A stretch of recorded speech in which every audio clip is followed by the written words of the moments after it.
Hello students, BSc second year के last video में stereo isomerism in coordination compound को complete किया था। कोऑर्डिनेशन कंपाउंड का नेक्स्ट टॉपिक है complexometric titration and theory of metallochrome indicator. दो ये अलग अलग टॉपिक है, एक तो कॉम्प्लेक्सोमेट्रिक टाइट्रेशन और एक मेटलोक्रोम इंडिकेटर। आज इस पर डिस्कस करूंगा, जिसमें फर्स्ट टॉपिक है कॉम्प्लेक्सोमेट्रिक टाइट्रेशन यानी संकुलमितीय अनुमापन। संकुलमितीय अनुमापन क्या होता है कि ऐसा अनुमापन जिसमें अंतिम बिंदु पर जो एंड पॉइंट होता है उस स्थिति के अंदर घुलनशील या अल्प वियोजित संकुल यौगिक बनता है, कॉम्प्लेक्स कंपाउंड बनता है।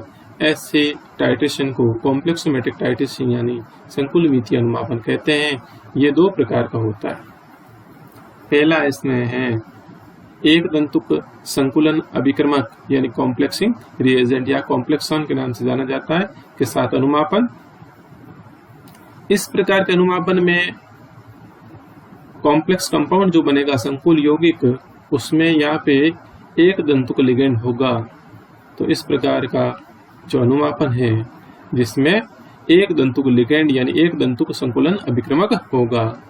तो इसमें कुछ एग्जाम्पल इसमें दिया हुआ है कि इस प्रकार के अनुमापन में सिल्वर नाइट्रेट तथा एक दंतुक संकुलन अभिक्रमक साइनाइड आयनों के मध्य संकुलन की अभिक्रिया होती है। यहाँ पे एग्जाम्पल है जिसके अंदर सिल्वर नाइट्रेट का टाइट्रेशन यहाँ पे एक दंतुक संकुलन अभिक्रमक जैसे साइनाइड आयनों के साथ में कराया जाता है। तो जब AgNO3 का विलयन धीरे धीरे साइनाइड आयनों के विलयन में मिलाया जाता है, यानी यहाँ पे AgNO3 विलयन है वो यहाँ पे मिलाया किसमें जाता है, साइनाइड आयनों के विलयन में मिलाया जाता है। तो सबसे पहले यहाँ पे AgCN सिल्वर साइनाइड का अवक्षेप बनता है, जो साइनाइड आयनों के आधिक्य में घुलकर स्थायी संकुल यौगिक बनाता है। यानी सबसे पहले तो यहाँ सिल्वर साइनाइड बनेगा जिसका अवक्षेप बनेगा, लेकिन धीरे धीरे साइनाइड आयनों के जो आधिक्य होगा उस स्थिति में ये घुलनशील संकुल यौगिक बनता है। यहाँ पे अभिक्रिया किस प्रकार से होती है वो इस टाइप से कि जैसे AgNO3 में Ag+ आयन होगा, तो ये Ag+ आयन है वो Cn- यानी साइनाइड आयनों के साथ में अभिक्रिया करके AgCN का अवक्षेप प्राप्त होता है। और ये AgCN का अवक्षेप साइनाइड आयनों के आधिक्य में एक घुलनशील AgCN2, ये सिल्वर का साइनाइड का एक कॉम्प्लेक्स कंपाउंड बनता है, संकुल यौगिक बनता है। इस सिल्वर साइनाइड संकुल आयन जल में धीरे धीरे घुलता है, अतः अनुमापन प्रारंभ करने से पूर्व विलयन में थोड़ा अमोनिया का जलीय विलयन मिला देते हैं। यानी अनुमापन करने से पहले यहाँ पे साइनाइड आयनों के जो विलयन है उसमें थोड़ा सा अमोनिया का जलीय विलयन मिला देते हैं, और जिससे यहाँ पे जो बनने वाला ये संकुल आयन है सिल्वर साइनाइड का, इसकी विलेयता बढ़ जाती है।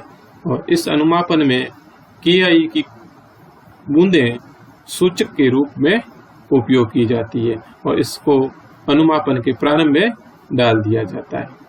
यानी KI अनुमापन के शुरुआत में KI मिला दिया जाता है, पोटेशियम आयोडाइड मिला देंगे, जिसकी कुछ बूंदे मिला देंगे, ये यहाँ पे सूचक का काम करे। अनुमापन के अंतिम बिंदु पर साइनाइड आयन समाप्त हो जाने से AgI यानी सिल्वर आयोडाइड का पीला अवक्षेप प्राप्त होता है, जो अनुमापन के अंतिम बिंदु का सूचक है।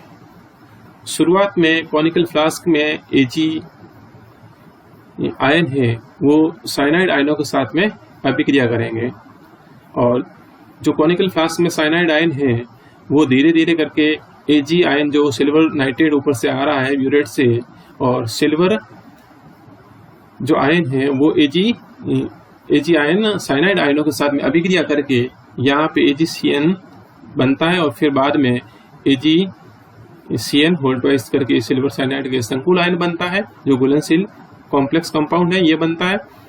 अब यहाँ पे जैसे जैसे यहाँ साइनाइड आयन है वो कम होते होते लास्ट में पूरी तरह से समाप्त हो जाएंगे कॉनिकल फ्लास्क में। तो उस स्थिति के अंदर जो ऊपर ब्यूरेट से आ रहे सिल्वर नाइट्रेट में Ag+ आयन होंगे, और ये Ag+ आयन है क्योंकि शुरुआत में Ki डाल दिया है और Ki में आयोडाइड आयन है।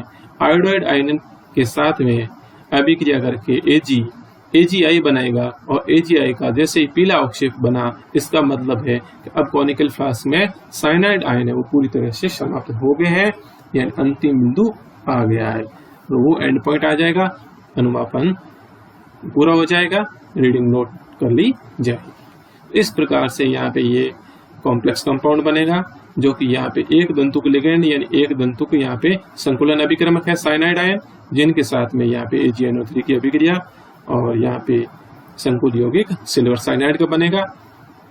यहाँ जो अमोनिया का विलयन मिलाते हैं वो अमोनिया का विलयन, जिसमें अमोनिया Ag के साथ में सिल्वर के साथ में यहाँ एक कॉम्प्लेक्स आयन बनाती है, संकुल आयन बनता है, और जो कि यहाँ आयोडाइड आयन के साथ अभिक्रिया करके AgI सिल्वर आयोडाइड बना देता है, जिसका पीला अवक्षेप बनता है। तो अनुमापन में आयोडाइड आयन है वो बाधा उत्पन्न नहीं करते हैं। अनुमापन के अंदर आयोडाइड आयन तो शुरुआत में हो गई, जैसे ही यहाँ पे Ki मिलाया तो इसमें K+ और I- यानी आयोडाइड आयन बन जाएंगे। तो ये आयोडाइड आयन है वो यहाँ पे बाधा उत्पन्न नहीं करता है। तो इसका क्या कारण है? क्योंकि विलयन में जब Cn- यानी साइनाइड आयन रहते हैं तो AgI तीव्रता से, जो AgI बन रहा है यदि, तो वो तीव्रता से साइनाइड आयन से अभिक्रिया करके सिल्वर साइनाइड का कॉम्प्लेक्स आयन बना देता है। ये कॉम्प्लेक्स कंपाउंड बन जाएगा। यानी जैसे जैसे उसमें कॉनिकल फ्लास्क में साइनाइड आयन उपस्थित होंगे तो उस कंडीशन के अंदर यहाँ पे AgI वो फटाफट किस में बदल जाएगा, यहाँ पे वो सिल्वर साइनाइड के संकुल आयन में बदल जाएगा, और पीला अवक्षेप तब तक नहीं आएगा। लेकिन जैसे ही साइनाइड आयन पूरी तरह से समाप्त हो जाएंगे उस कंडीशन में ये AgI है वो बना हुआ रह जाएगा, और AgI का पीला अवक्षेप दिख जाएगा, एंड पॉइंट आ जाएगा। तो ये तो यहाँ पे था एक दंतुक संकुलन अभिक्रमक के साथ में यहाँ पे अभिक्रिया और जिससे बनने वाला यह संकुल आयन। और सेकेंड टाइप का यहाँ पे है बहुदंतुक संकुलन अभिक्रमकों के साथ अनुमापन।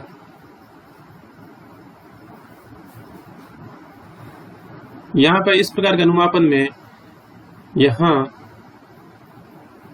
ADTA जैसे जो बहुदंतुक लिगेंड है ये यहाँ पे धातु आयन के साथ में कॉम्प्लेक्स कंपाउंड बनाएंगे। तो यहाँ संकुल यौगिक बनते समय यहाँ पे बहुदंतुक लिगेंडों का उपयोग किया जाएगा, और जो एक दंतुक संकुलन अभिक्रमक थे उसमें एक दंतुक लिगेंड साइनाइड का एग्जाम्पल था, तो यहाँ पे बहुदंतुक लिगेंड जैसे ADTA का एग्जाम्पल होगा। तो एक दंतुक संकुलन अभिक्रमक के साथ बनने वाले संकुल यौगिक कई पदों में बनते हैं। इन पदों की संख्या धातु आयन की समन्वय संख्या के बराबर होती है, यानी धातु आयन की कोऑर्डिनेशन नंबर जितने होते हैं उतने ही पदों के अंदर ये बनेगा। एक दंतुक संकुलन अभिक्रमक के साथ में जो संकुल यौगिक बनेगा तो उस समय जितनी उस धातु आयन की कोऑर्डिनेशन नंबर होंगे उतने ही पदों में संपन्न होंगे। जैसे अपन ने अभी सिल्वर का कॉम्प्लेक्स आयन जो बन रहा था उसका देखा था, तो 2 पदों में हो रही थी, तो सिल्वर की यहाँ कोऑर्डिनेशन नंबर 2 है तो इसलिए 2 पदों में संपन्न हो रहा था। और कोई यदि धातु आयन है उसका कोऑर्डिनेशन नंबर 4 है तो 4 पदों में संपन्न होता है, और किसी धातु आयन का कोऑर्डिनेशन नंबर यदि 6 है तो वो 6 पदों के अंदर संपन्न होती है। जबकि बहुदंतुक संकुलन अभिक्रमक के साथ में संकुल का निर्माण वो एक ही पद में संपन्न हो जाता है, अतः अंतिम बिंदु का निर्धारण यहाँ पे आसान होता है। यानी जो बहुदंतुक लिगेंडों के साथ में है या बहुदंतुक जो संकुल अभिक्रमक है उनके साथ में यह आसानी से यह अनुमापन के फलस्वरूप एक ही पद में हो जाता है, अंतिम बिंदु का निर्धारण आसान होता है। और बहुदंतुक संकुलन अभिक्रमक के रूप में यहाँ पे अनुमापन में इस प्रकार के अनुमापन में एमिनो पॉलीकार्बोक्सिलिक अम्ल का उपयोग किया जाता है तथा धातु आयनों के बीच में यहाँ अभिक्रिया होती है और स्थायी संकुल बनता है। साधारणतः यह एमिनो पॉलीकार्बोक्सिलिक अम्ल के रूप में ADTA का उपयोग किया जाता है। यहाँ पे ये जलीय विलयन में धातु आयनों के साथ में स्थायी संकुल यौगिक बनाता है।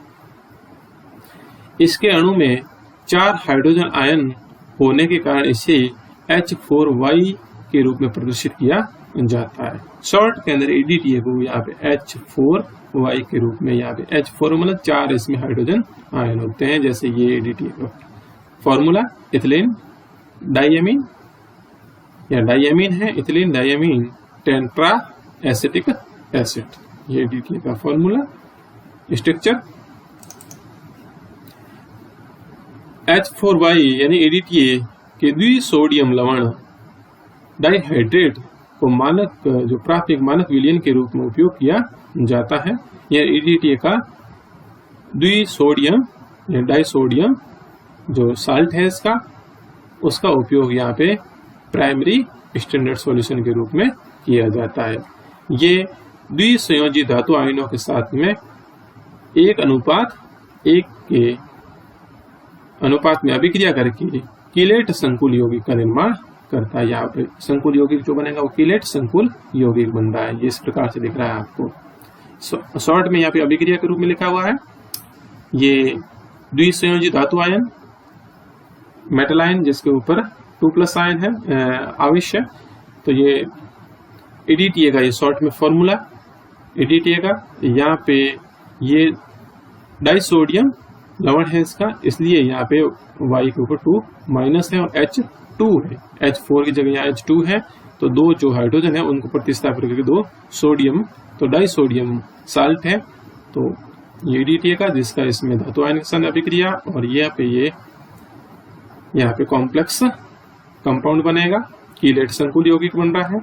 कैल्शियम के साथ में करके कैल्शियम का संकुल यौगिक बन रहा है। तो यहाँ पे ये एक इसमें जनरल संकुल यौगिक ADTA का मेटल आयन के साथ में, तो ये मेटल के साथ में 6 बॉन्ड बनेगा ADTA का। ये इथिलीन डाइएमीन का 2 तो नाइट्रोजन परमाणु यहाँ डोनर एटम होंगे, ये दिख रहे हैं 2 नाइट्रोजन और 4 यहाँ पे ऑक्सीजन। एक ऑक्सीजन इधर से, एक ऑक्सीजन, एक दूसरा, तीसरा ये रहा और चौथा ये। तो इस प्रकार से ये ADTA एक संकुल यौगिक का निर्माण करता है जो कीलेट संकुल यौगिक होता है। कीलेट वलय बनती है यहाँ पे। इस प्रकार से यहाँ पे ADTA के साथ में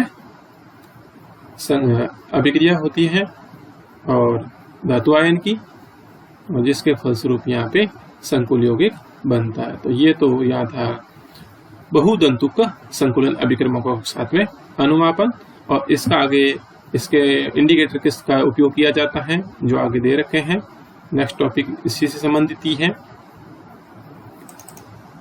धातु वर्गीय सूचकों का सिद्धांत, थ्योरी ऑफ मेटलोक्रोम इंडिकेटर। तो धातु वर्गीय सूचकों के अंदर देखो क्या होते हैं। ये पे संकुल मितीय अनुमापन, वही कॉम्प्लेक्सोमेट्रिक टाइट्रेशन की बात हो रही है। तो उस अनुमापन में अंतिम बिंदु निर्धारण में जिन सूचकों का उपयोग किया जाता है उन्हें धातु वर्गीय सूचक मेटलोक्रोम इंडिकेटर कहते हैं। कॉम्प्लेक्सोमेट्रिक टाइट्रेशन में जो यह सूचक उपयोग में लिए जाते हैं उसमें मुख्य रूप से यहाँ बहुदंतुक संकुलन अभिक्रमकों के साथ में जो अनुमापन है, जैसे ADTA के साथ में अनुमापन है, तो उसमें जिन सूचकों का उपयोग किया जाता है उन सूचकों को यहाँ पे मेटलोक्रोम इंडिकेटर कहते हैं। ये सूचक धातु आयनों के साथ निर्बल संकुल बनाते हैं। शुरुआत में क्या करेंगे, ये सूचक है, इंडिकेटर है, वो धातु आयनों के साथ में निर्बल संकुल बनाते हैं और जिनका रंग है वो सूचक के विलयन से भिन्न होता है। सूचक खुद का रंग है, उससे उन जो निर्बल संकुल यौगिक बना है किसके साथ में, धातु आयनों के साथ में, इन सूचकों का उनका रंग है वो ओरिजिनल उस सूचक से अलग होता है। इसी सिद्धांत के आधार पर इसका उपयोग संकुल मितीय अनुमापन यानी कॉम्प्लेक्सोमेट्रिक टाइट्रेशन में किया जाता है। एग्जाम्पल यहाँ वही ADTA का, जैसे ADTA से किसी धातु विलयन का अनुमापन करते समय, धातु विलयन का और अनुमापन किसके साथ, ADTA के साथ में करते समय प्रारंभ में शुरुआत में क्या किया जाता है, तो धातु विलयन में सूचक मिला दिया जाता है। सबसे पहले यहाँ पे कॉनिकल फ्लास्क में जो धातु विलयन लिया है उसमें यहाँ पे सूचक इंडिकेटर मिला दिया जाता है जो धातु आयन के साथ निर्बल संकुल बना देता है। जैसे धातु आयन विलयन, उसमें क्या डाला, सूचक इंडिकेटर डाला और उसके साथ धातु आयन के साथ में यहाँ पे निर्बल संकुल यौगिक बन जाता है। धातु आयन और किसका बनेगा यहाँ पे? सूचक, जिसका रंग है वो सूचक विलयन से अलग होता है। फिर अनुमापन शुरू करते हैं तो ADTA का धातु आयन के साथ स्थायी संकुल बनता है। और धीरे धीरे होता क्या है यहाँ पे कि ADTA जो ऊपर से ब्यूरेट से आ रहा है वो कॉनिकल फ्लास्क में जाकर के धातु आयन के साथ में स्थायी संकुल यौगिक बनाता है तथा सूचक धातु आयन का जो निर्बल संकुल बना हुआ था वो टूटता है। और अंत में जब सभी धातु आयन ADTA के साथ संकुल बना देते हैं, यानी धातु आयन और किसका बना हुआ था यहाँ पे? सूचक का जो निर्बल संकुल बना है वो टूटता रहेगा। टूटते टूटते धातु आयन अलग होंगे और धातु आयन ADTA के साथ में संकुल यौगिक जो बनाएंगे वो स्थायी संकुल यौगिक बनेगा और सूचक अलग होता रहेगा। और जैसे ही लास्ट के अंदर क्या हो जाएगा, धातु आयन पूरी तरह से समाप्त हो जाएंगे, ADTA के साथ में जो स्थायी संकुल यौगिक बना देंगे सब धातु आयन। उस स्थिति के अंदर उस कॉनिकल फ्लास्क में धातु आयन रहेगा नहीं, तो क्या रह जाएगा? उस स्थिति में सूचक रह जाएगा। तो विलयन में शेष सूचक का विलयन रहता है और जिसका रंग प्रारंभ से अलग होता है उसे ही यहाँ अंतिम बिंदु यानी एंड पॉइंट कहते हैं। तब पता लग जाता है कि हाँ अब अनुमापन जो है अपना कंप्लीट हुआ है, एंड पॉइंट आ गया। तो इस प्रकार यहाँ पे धातु वर्गीय सूचकों का उपयोग किया जाता है। कुछ यहाँ पे मेटलोक्रोम इंडिकेटरों का उदाहरण है एग्जाम्पल, जिसमें फर्स्ट है एरियोक्रोम ब्लैक टी। मुख्य रूप से इसका उपयोग किया जाता है इस इंडिकेटर का। ये एक एजोरंजक है जिसके स्ट्रक्चर ये दे रखी है यहाँ पे, एरियोक्रोम ब्लैक टी के स्ट्रक्चर। इस एरियोक्रोम ब्लैक टी इंडिकेटर का यहाँ पे धातु आयन के साथ में जो संकुल है यौगिक शॉर्ट में दिखाया हुआ है यहाँ पे, जो एक कैसा है? निर्बल संकुल है और जिसका यहाँ पे रंग कैसा है? Wine red. वाइन रेड इसका कलर बनेगा शुरुआत के अंदर। और जैसे ही इसकी अब ADTA के साथ में टाइट्रेशन स्टार्ट हुआ, ADTA ने क्या किया? ADTA ने यहाँ पे इस धातु आयन के साथ में जो निर्बल संकुल बना हुआ था इंडिकेटर का, उस इंडिकेटर को अलग किया और उस धातु आयन मेटल आयन के साथ में ADTA का स्थायी संकुल बन गया। ये जो मेटल आयन का ADTA का स्थायी संकुल है। स्थायी संकुल किसका है? धातु आयन और ADTA का संकुल बन गया स्थायी। और अलग क्या हो गया है? तो अलग यहाँ पे इंडिकेटर अलग हो जाएगा। और लास्ट में जब ये पूरी तरह से हो जाएगा तो उस स्थिति के अंदर इंडिकेटर क्या हो जाएगा? इंडिकेटर का ही रंग यहाँ पे दिखाई देगा और वो ब्लू कलर का एंड पॉइंट आ जाता है। इस प्रकार यहाँ पे ये एरियोक्रोम ब्लैक टी का भी उपयोग किया जाता है। और ऐसे ऐसे नेक्स्ट इंडिकेटर है जो मेटलोक्रोम इंडिकेटर का एग्जाम्पल है म्यूरॉक्साइड। ये म्यूरॉक्साइड है, इसका उपयोग कैल्शियम आयन के निर्धारण में भी किया जाता है। धातु सूचक के रूप में म्यूरॉक्साइड का उपयोग किया जाता है। ये अमोनियम परप्यूरेट होता है जिसकी संरचना निम्न प्रकार से दे रखी है। संरचना है इसकी अमोनियम परप्यूरेट के रूप में, यहाँ पे ये म्यूरॉक्साइड जिसके स्ट्रक्चर इस प्रकार से दे रखी है। और ये सूचक जो है जिसका pH 9 पर गहरा बैंगनी रंग होता है और जो अंतिम बिंदु पर पिंक कलर में परिवर्तित हो जाता है। तो इस प्रकार इसका भी उपयोग किया जाता है कुछ कॉम्प्लेक्समेटिक टाइट्रेशन में।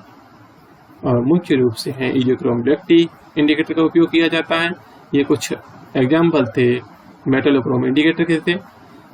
तो इस प्रकार यहाँ यूनिट सेकंड और जिसके ये दो टॉपिक थे कॉम्प्लेक्समेटिक टाइट्रेशन और मेटलोक्रोम इंडिकेटर, और यहाँ आपके सेकंड यूनिट कंप्लीट होती हैं JNU सिलेबस के अकॉर्डिंग। और नेक्स्ट यहाँ पे स्टार्ट करेंगे थर्ड यूनिट। Thank you.